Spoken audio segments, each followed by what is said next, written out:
What's up, Pats fans? Pats Tailgate Party Podcast back for another week here, coming into week 3 of the NFL season.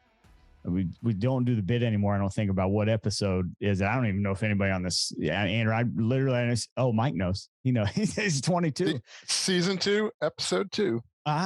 See, that's the easiest way to do it. Season 2, episode 2. That's a good way to do it for sure. So we're back coming off a win.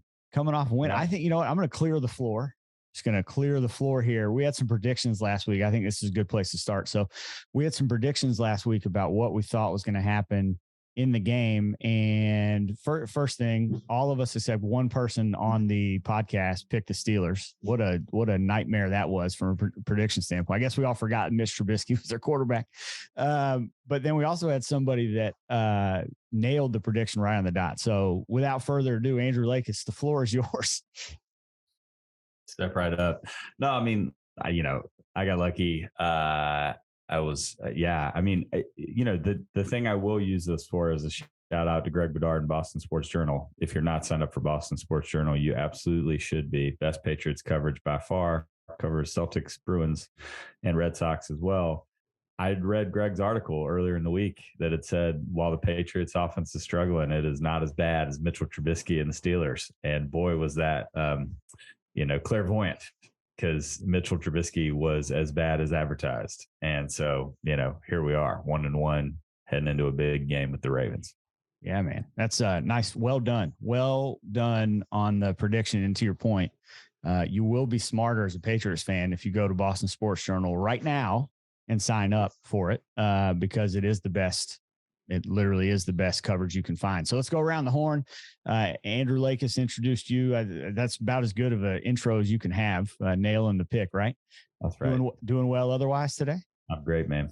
Good awesome, to be here. Man. Awesome. Mike Davis will go below me. How are you today?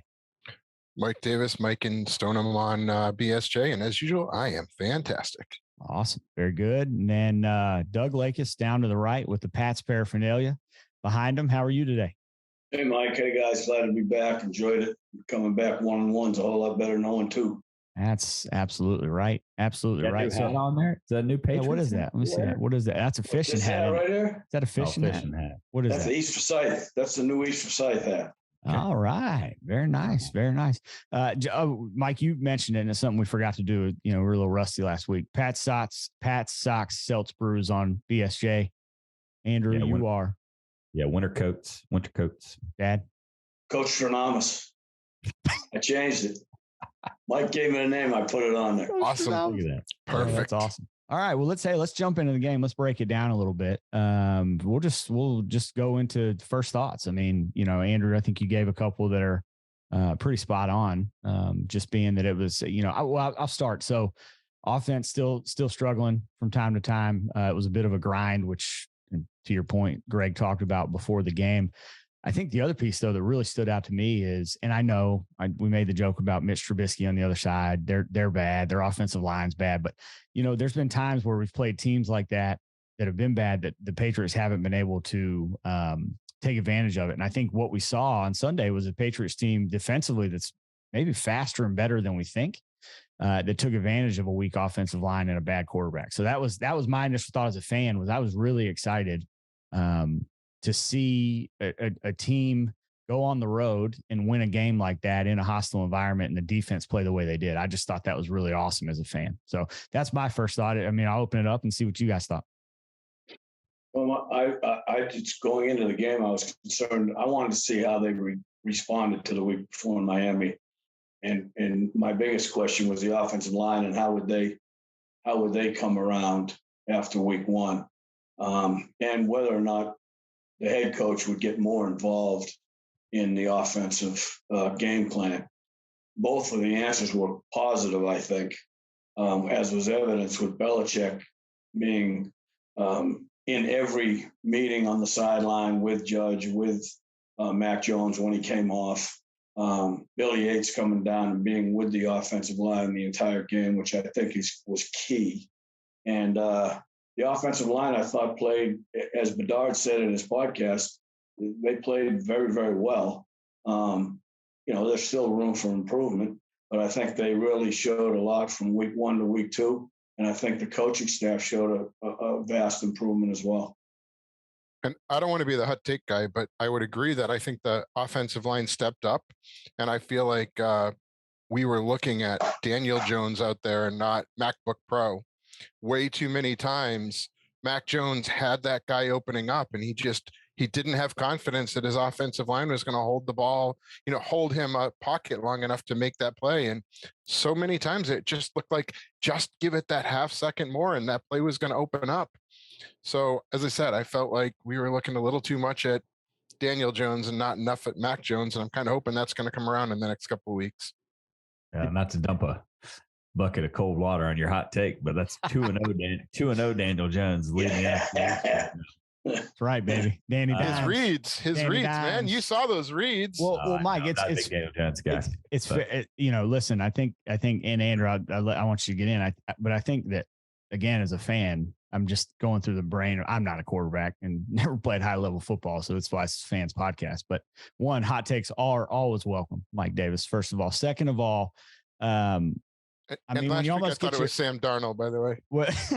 Well, when you almost get your back broken in the first game, I'd imagine you get a little tentative out there in the second game based on what you saw against that Miami pass rush. So I mean, that's Danny Dimes. The difference with him, Mike, is that he would actually just take off and run. You don't want Mac to take off and run. Andrew, go ahead. Yeah, I mean, I think as a fan, I was conflicted a little bit. I mean, glad they won. Glad I nailed the prediction. I mean, I still am not like watching this team and thinking, okay, we're going real far here.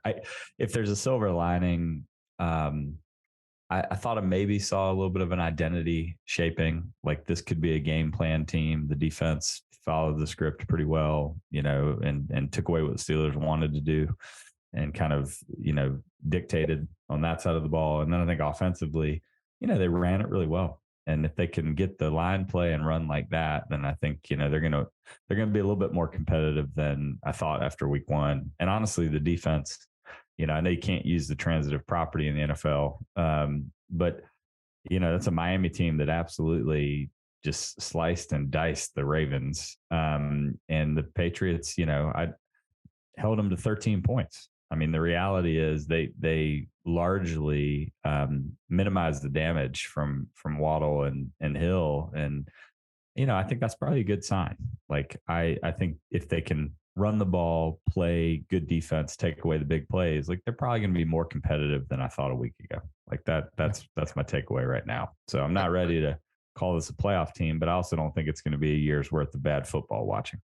I'm a little nervous about our safety position, right? We went from having a whole lot of healthy safeties to a lot of banged up safeties real quick. And I think this was a game where you needed the speed at safety to, spy on the quarterback and, respond and react and read. And I actually won't be surprised if Duggar can't go and Bledsoe can't go, if we see one of those special teamers like Bethel or even, I don't know, Slater in there covering just to spy on the quarterback. So it wouldn't be shocking to me if we see one of those guys in there, if and only if both Duggar and Bledsoe are too banged up to go with a knee and a groin.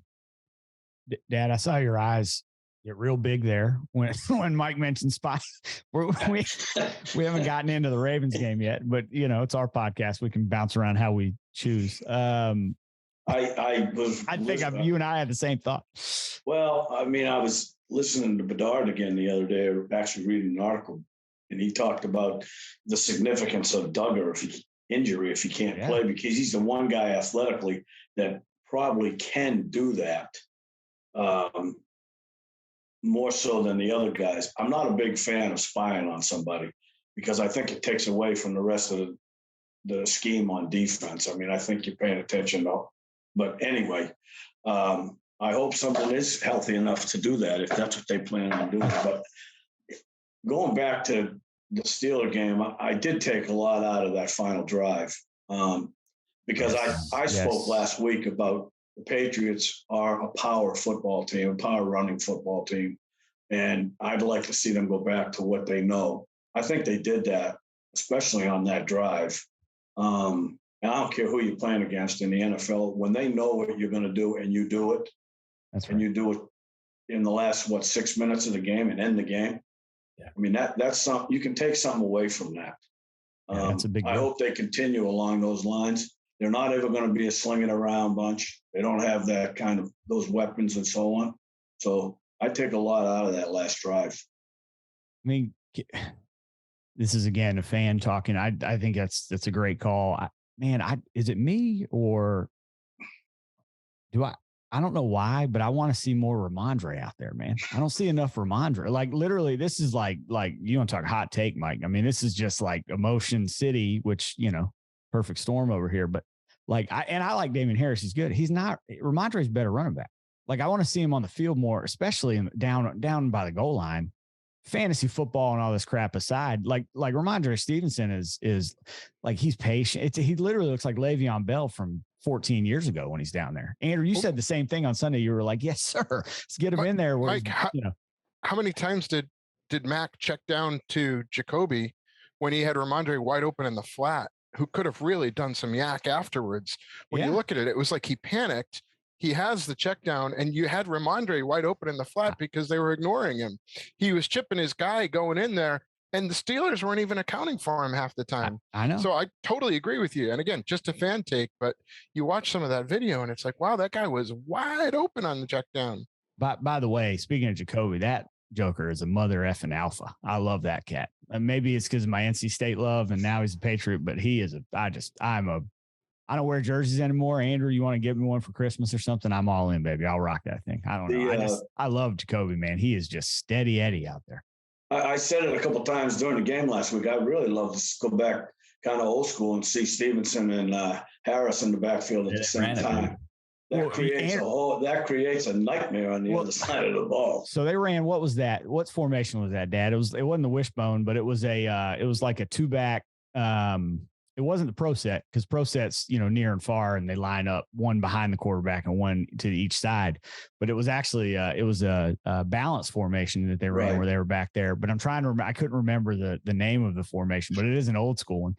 I thought we were going to see I thought we were going to see a guard pull and a toss and one lead block. I mean, I thought we were going to get the whole thing, but why don't they do that more? I mean, even in shotgun, that's a newer, more modern way to do it. Is just split them outside of Mac in the shotgun, and now you got to cover both of them. Because a lot of them are running 4 and 5 wide, so it takes one of those guys out of the equation. But I just think they're going to. Their bread and butter is being a power team, play action pass, and they actually ran a play action pass during the game, and Bernard broke it down. And little Jordan Humphrey's running wide open down the middle of the field, and Matt didn't see him. And that was bad.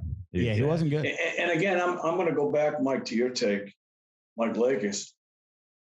Mac has to be better. I mean, they can blame the coaches, they can blame the scheme, they can blame whatever they want. What I saw Sunday was not good quarterback play. I don't know. I just think he's sped up. I don't think it's a bad quarterback play. That's why I was going back to what I see as the quarterback from the Giants. He just didn't trust his offensive line. So, Mike, you were talking about how he would just be Danny Panic and take off. I just feel like Daniel Jones didn't trust his line, and he would just be sped up, and he wouldn't process. He didn't have time.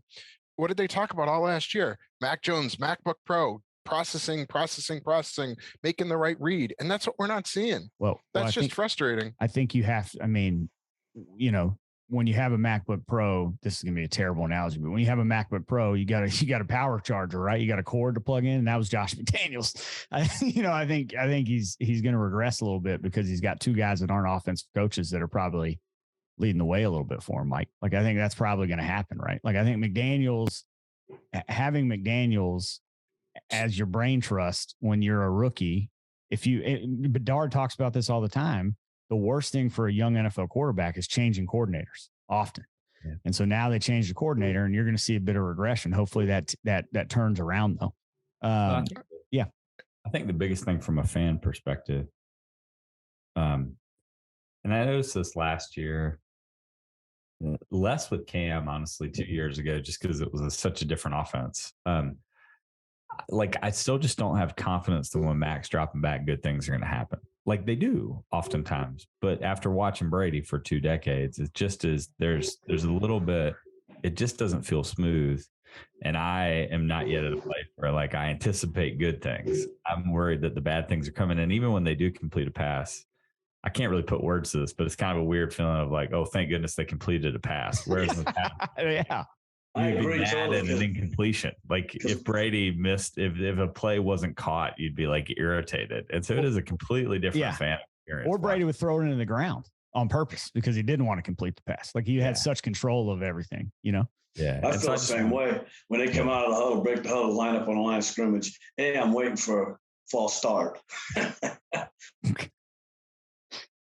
Uh-oh. Yeah. And being the ball snapped, I'm thinking, okay, what's going to happen next? I mean, that's kind of crazy, but Andrew's right on the money with that. I mean, yeah. It's a weird feeling. Yeah, no, Andrew, I think you're right. I think that's there is like a shaky feeling when the offense is out there. And they used to be the defense, right? The bend don't break. It was like, oh boy, 3rd and long. Although they let up a few 3rd and long. 3rd and 17 though the other day. Yeah, that old defense showed its head a couple times. And 4th and long the week before, right? Yeah, I mean, I was irritated. Touchdown.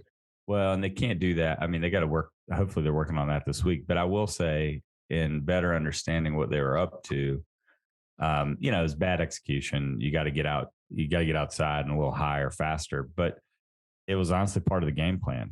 Like they weren't going to man up. They weren't going to play aggressive on those 3rd downs because even if they gave up 19 yards on a 1st down, they had faith Trubisky wasn't going to complete the next 3 passes for a touchdown. And so, again, like that actually gives me a little bit of a silver lining, which is like, okay, they went out and they executed the game plan and they won the game. Like, you know, we're very rarely have the Patriots defense been the type that's like going to get in your face and jam you up. And you know, Belichick he is a blackjack player at heart. Like he's going to keep hitting, he's going to follow the rules, and he's going to hope that at the end of the night he's 55% winning and that's such a good analogy. And that's it. Like that's what he does. Like and you know, it's frustrating, it's irritating. But then you could be the Ravens, guys. How about giving up 35 in the 4th quarter with passes over your head because you're too aggressive and you didn't actually contain the play? And so I see it, and it's hard to watch when you give up a 3rd and 17. But I also think you got to look at the whole body of work. You can't look at the one play. That's a great point. And they didn't think Trubisky could beat them in over a 60-minute game. So that's true. But going back to Mike Leggett last week, Mike talked about getting your best athletes on the field. The 80-yard touchdown drive in 2.5 minutes, number 9 wasn't on the field hardly at all. I don't. That's maddening. I mean, is he that tired? Like, it's a legit question. Like, I mean, he dominated the game when he was in there. Yeah, their line's terrible. I don't know. Well, so good segue though, Andrew, into the Ravens. So we'll move into the Ravens, who, man, I wish they would have won last week. Big to come into this week sleeping. On Narrative Street, man. No, it's not Narrative Street. It's like, you know, they come in. Well, if there's any team, by the way, that I'm going to get caught on Narrative Street that's going to come into asleep to a football game after 2-0, it's the Baltimore Ravens. So, I mean, they've shown to do that before. But, I mean, now the only good news is that, you know, that was a long game. It's exhausting. I look at this game and, you know, I mean, you guys know this. I kind of looked at it originally from the line standpoint and where it started.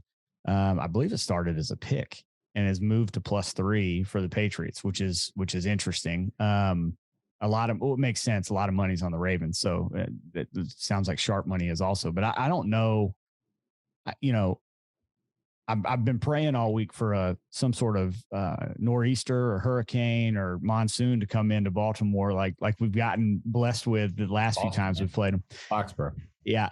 Oh, is it at home? Oh, it is. Yeah, it's home. Oh man, sorry. Last 2 games were on the road. So yeah, there go nor'easter instead of a monsoon. But I mean, Duggar out. If he's out, that's a problem. Peppers, they say, has a big opportunity. I don't know if he has that in him to stay with Jackson for 60 minutes. But here's the thing, and I'll shut up and open it up. We've historically done pretty well to make Lamar Jackson look pedestrian. And so what I mean by that is I don't think they're going to spy him. I think they're going to they may spy him with somebody, but I think they're just going to contain him at the line. You're going to see a lot less pressure up front. It's not going to be ears pinned back. It's going to be sit there and kind of move around, and where he has to bounce around the pocket and make him throw the ball. And when you make him throw the ball, that's when that's when he makes mistakes. So I think, yeah, go ahead, Mike. Let me ask Coach a question. Coach, when they've contained him, when I say spy, I mean more looks. They seem to do more run blitzing to try to keep him in the pocket. And when I say spy, I mean it's almost like there's a man-to-man where there's a guy accounting for him so he can go after him. And he's got the speed to not lose him to the corner. And that's what I mean by spy, like accounting for him in the defense. Well, I understand that part. The only thing that my experience spying is that Jackson will still make some big plays because the guy who's spying him will get caught up somewhere. He'll lose, contain, he'll do whatever. I think there'll be more of a situation where the run blitz comes in where they close gaps that he normally would be able to get into, or they'll keep someone in the middle of the field so that if he does decide to pull it down and run, there is someone there. I don't know if they'll specifically, match someone up with Lamar Jackson, but they have been able to contain him. And I think if they do make him throw it more than he runs it, that's a benefit to the Patriots, I think. But you can't leave somebody like Bentley in the middle of the field, right? Because there's no way he can even get to him. And again, it could be a safety. I mean, I think Belichick in the past has done things like that where he placed a safety in the box as a linebacker / safety type player. And that would be the kind of guy that it would be, I think. Or would the kid Mack that they just acquired from Cleveland, do you think he's quick enough to be able to play that role? I haven't watched him enough. Well, I don't know. I know this. I don't know exactly how it's going to happen. I know Belichick will have something up his sleeve, some sort of game plan to do something. As a fan, you always trust that, right? Like he's going to have something. I mean, they're not going to go out there and run a vanilla defense. He's going to have something week to week. Matchup. I mean, sure. My hot take, as we get to prediction time, I'm gonna double down here. Hopefully I can, it won't be as good as last week, but hopefully I can be close. I mean, I just think it's a good matchup for the Patriots. I think, Mike, I hear you that like the Ravens will be focused because they blew that lead. That is true. But Mac also had his worst game as a pro. And I actually trust Mac's ability to focus, have a better week, put in the work this week and come out and play much better than I do the Ravens collectively as a unit. So I actually think the focus, benefit, I think goes to the Patriots. I think on defense, this actually matches, we match up really well with them. We play zone. Zone is great for this exact scenario. You're facing forward. You're not worried about having to turn and run with a man. We're going to play back. We won't let up a lot of big plays over the top. Jackson will have his yards. He'll probably make a few big plays, highlight plays, but I actually think I like our chances of containing him. And the one thing I've noticed all season and preseason is our speed on defense is so much better than it was before.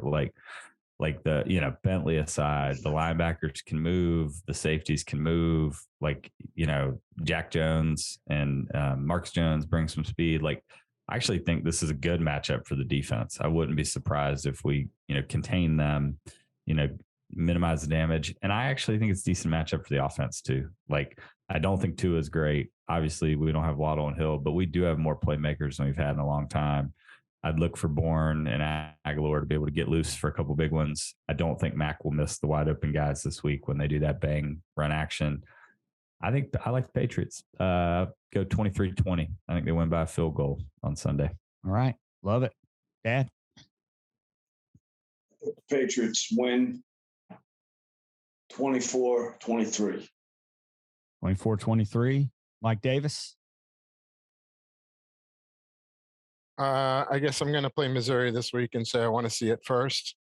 I'm hopeful as hell. I was hopeful last week, but I think they're going to lose by 10. All right. I would love to see them come back, late and put on a late charge, exactly like we just saw, last week happened to Baltimore, where they kind of ran out front and then ran out of steam. But I think they're at home gonna lose and lose pretty significantly, even though I'm hoping that's not the case. I don't know, 35-21 or something, a pretty solid loss. All right. I'm gonna go with Andrew. I think special teams are gonna play a part. They always do usually in these games. I'm going to go 21-17 Pats. I think it's a good place for a road dog, or a home dog rather. Also, before we get out of here, shout out to Gunnar Olszewski. Good to see you last week when you fumbled the ball and gave it to us. I was going to say they knew what they were doing sending them to Pittsburgh, or with him going to Pittsburgh. Dad, you might have to rethink your position on spies. Yeah, that's right. That's right. Clandestine operation. All right, guys. Hey, it was fun. Let's have a good week. Enjoy the game. Maybe it'll be just a more enjoyable experience for the fans. As always, it's fun to be here, and we'll see you back here next week.